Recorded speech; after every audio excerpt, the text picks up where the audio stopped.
Alright, so we're checking out another 5-inch frame here from SpeedyBee. This is called the Master 5 HD. So we're getting a lot of new 5-inch and other frames that are featuring the O3 air unit. So while this can work with the old, DJI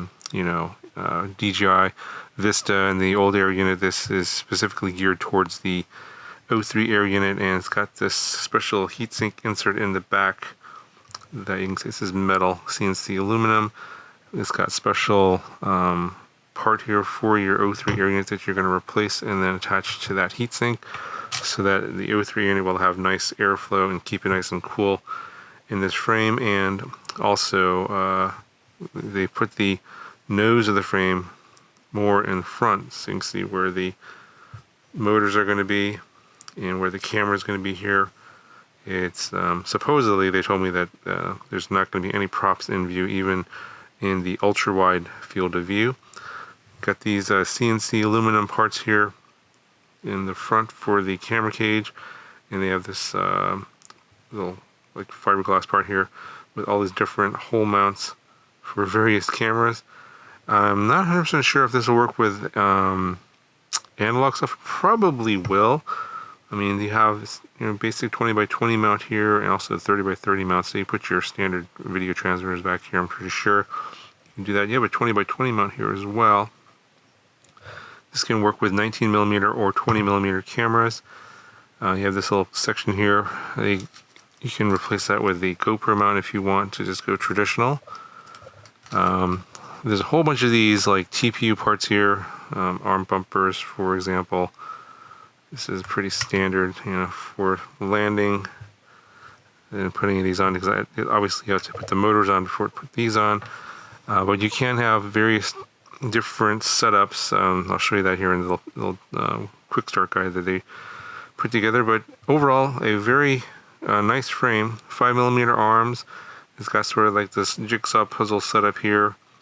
Got your staggered sandwich plate here. So this is about a 2.1mm back plate here, and then this front bottom plate is 2.5mm, and then this top plate is 2.5mm. So it's pretty standard 5mm arm.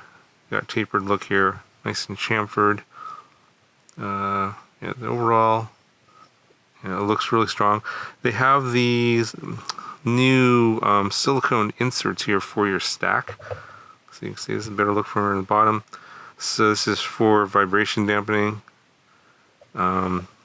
This basically the arms, and then the way the whole thing is put together, actually just kind of, you have to stick this in there before you put all the arms on, otherwise you won't be able to get that in there. It just kind of floats in there. So for those of you that want really good vibration isolation for your flight controller, this is pretty unique. I haven't seen anything like this yet. This is they also sent a yellow version. You can put the yellow version. There's the same thing.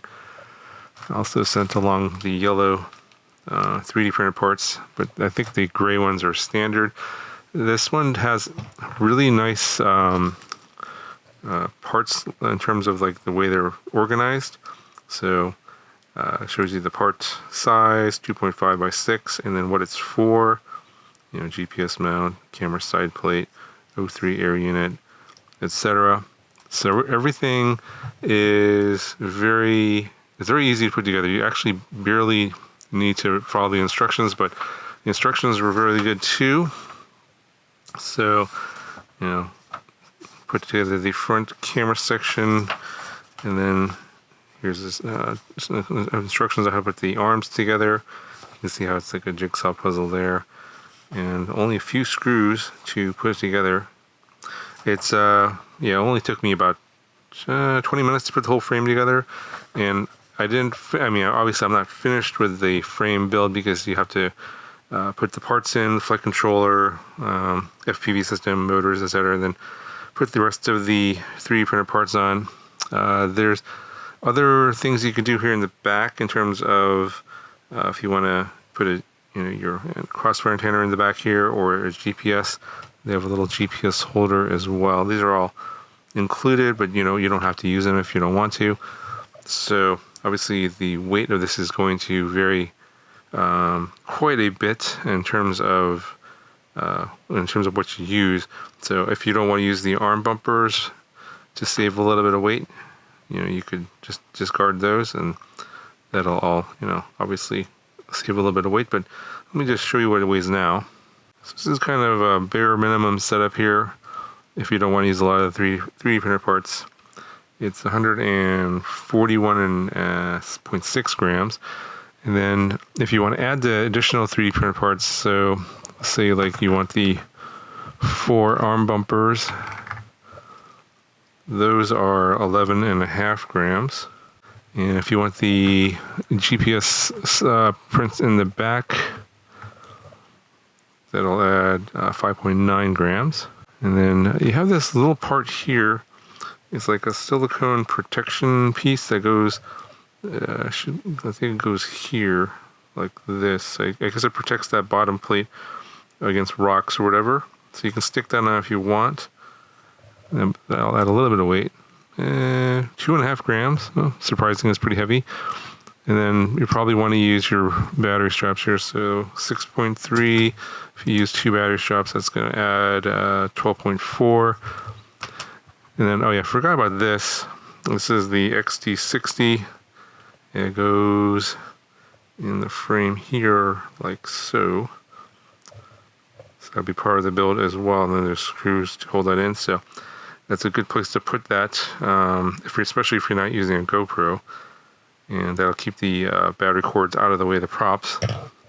So that part there is 3.6 grams. So obviously you got to throw in a bunch of electronics, your flight stack, your motors, etc. So all the weight of this quad is going to obviously depend on the parts you're going to use. Anyway, I'm not 100% sure if I'll be building this out anytime soon. I don't plan on buying any more O3 air units. I have them allocated for some other builds at this time. So maybe down the road, it could be a while. But this is typical 5-inch setup here, just really tailored towards the O3 air unit, and I think that they did a good job in terms of the design. Vibration isolation. So they're trying to minimize the vibrations that go to the camera as well.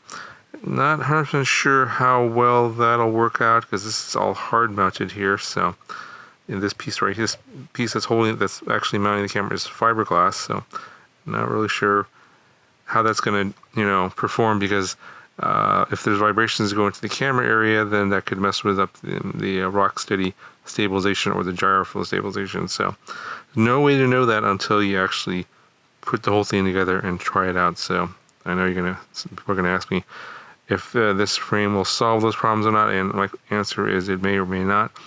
Really don't know until you actually put the whole build together and fly it.